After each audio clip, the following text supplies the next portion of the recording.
warahmatullahi wabarakatuh. Sebelumnya perkenalkan diri terlebih dahulu. Saya Siti Nurmela dengan NIM akhir 0077 dari kelas 4B. Jadi di sini saya akan memenuhi tugas KWU ya atau kewirausahaan mengenai DMC. Nah, judul dari produknya itu kerupuk kerang hijau. Yang pertama, kenapa saya membuat membuat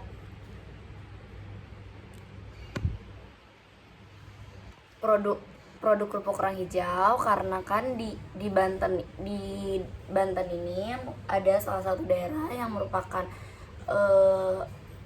termasuk apa ya bilangnya, bukan komoditas kerang,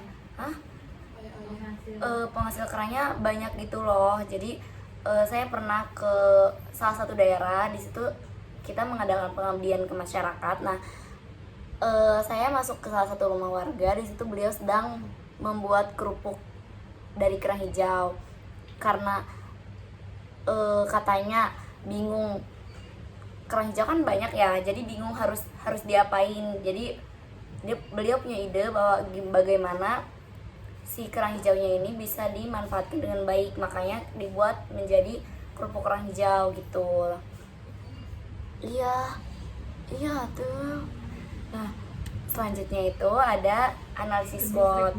Nah, analisis SWOT-nya itu ada strengths, weaknesses, threats, and opportunities.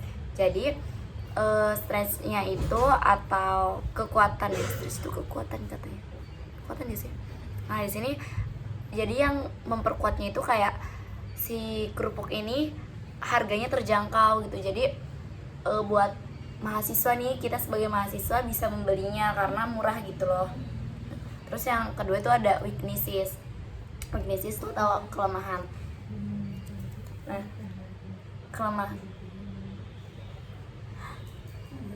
kelemahannya itu di sini kita kurang edukasi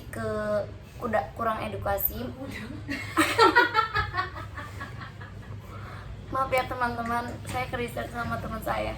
Jadi kurangnya edukasi manfaat kerang hijau dan ketahanan produknya yang terbatas. Jadi itu termasuk ke dalam weakness teman-teman. Nah, yang ketiga itu ada treats atau treats itu apa dah? Nah, ada treats ya. Treats-nya itu persaingan dengan snack modern. Treats itu kayak ancaman gitu,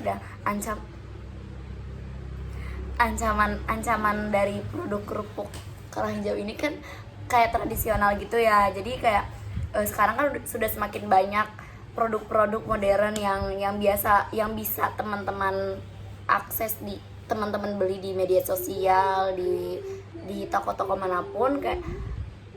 Jadi kayak si snack modern ini jadi saingan buat kerupuk kerang hijau gitu. Terus yang terakhir tuh ada opportunities. Nah, opportunities ini tuh opportunities itu apa ya? Peluang. Nah, peluangnya itu si kerang hijau ini makanan yang sehat gitu, jadi kayak baik buat tubuh kita. Terus lokal, termasuk kayak udah lokal gitu, potensi ekspor oleh daerah. Jadi buat teman-teman yang ke daerah Banten nih, yang dari luar kota ya, itu bisa beli buat oleh-oleh buat di rumah gitu. Nah, selanjutnya tadi kan kita sudah menjelaskan analisis SWOT ya. Sekarang itu ada strategi dalam pemasaran si kerupuknya. Di sini saya ada 2 strategi. Strategi pertama itu mengenai pemasangan iklan produk. Jadi kita itu nanti bakal dijual di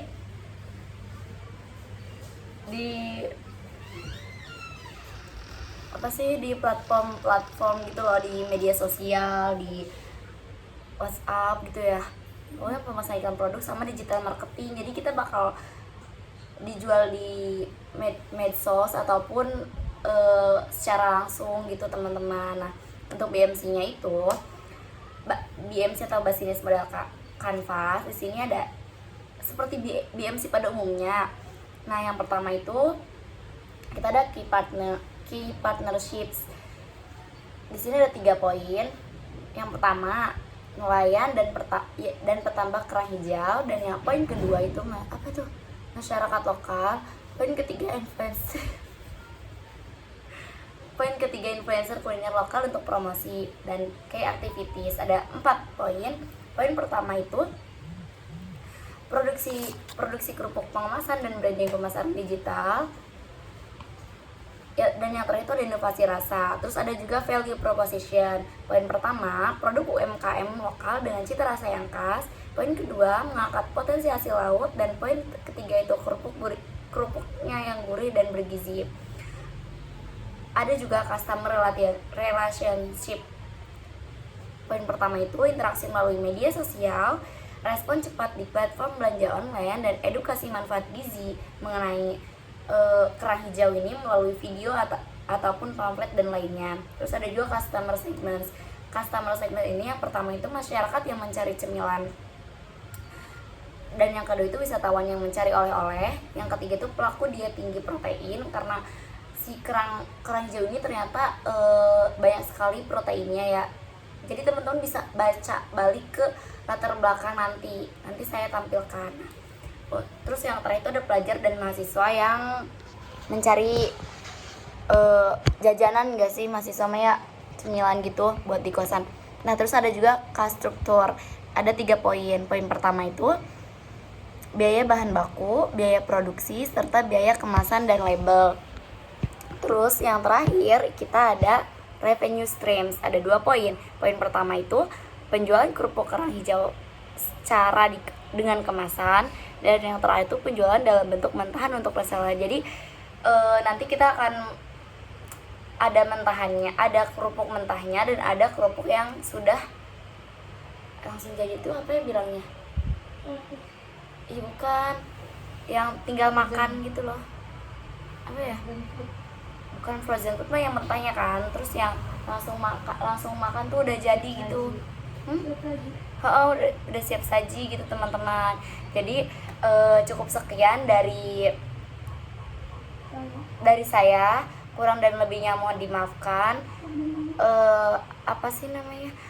Kalau semisal masih ada yang belum dimengerti, bisa ditonton saja videonya. Di situ akan tertera BMC-nya, dan bisa teman-teman searching mengenai protein atau apapun itu di jurnal-jurnal yang teman-teman cari gitu ya.